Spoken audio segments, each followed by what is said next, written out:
আসসালামু আলাইকুম। আজকে আমার ছাদ বাগানের বোম্বাই বা নাগামরিচ গাছ থেকে মরিচ সংগ্রহ করব।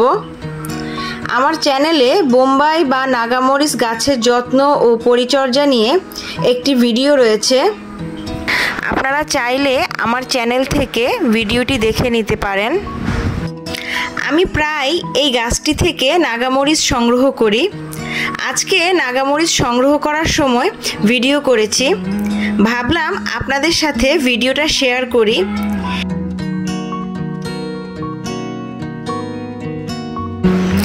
এই যে আমি গাছ থেকে মরিচ তুলছি, দেখতেই পাচ্ছেন। মরিচগুলো একটু পরিপক্ক হলেই আমি তুলি, কারণ একেবারে কচি থাকা অবস্থায় মরিচ তুললে সে মরিচ অতটা ঝাল হবে না। আবার মরিচ অনেক পেকে যাওয়ার পর তুললে নাগামরিচের যে ফ্লেভার বা গ্রান সেটা অতটা পাওয়া যাবে না।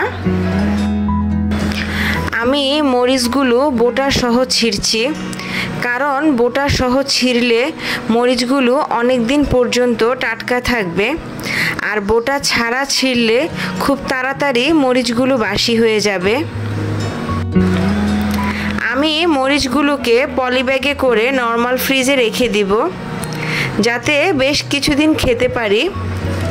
অনেকে আবার বোম্বাই মরিচ বা নাগামরিচ ডিপ ফ্রিজে সংরক্ষণ করে, ফলে তারা মাসের পর মাস খেতে পারে।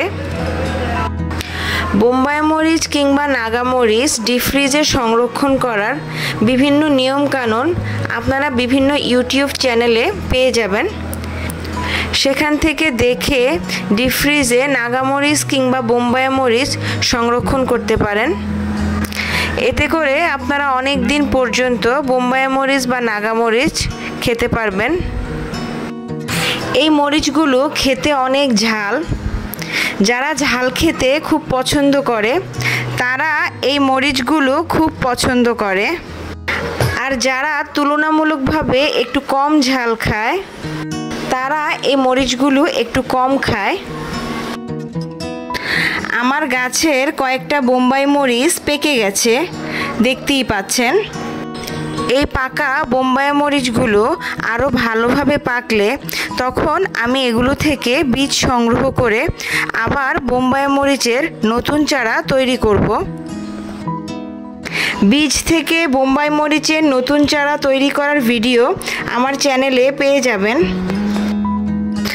আমার ছাদ বাগানের বোম্বাই মরিচ বা নাগামরিচ গাছ থেকে মরিচ সংগ্রহ করলাম, আর সেটা নিয়ে ভিডিও তৈরি করলাম।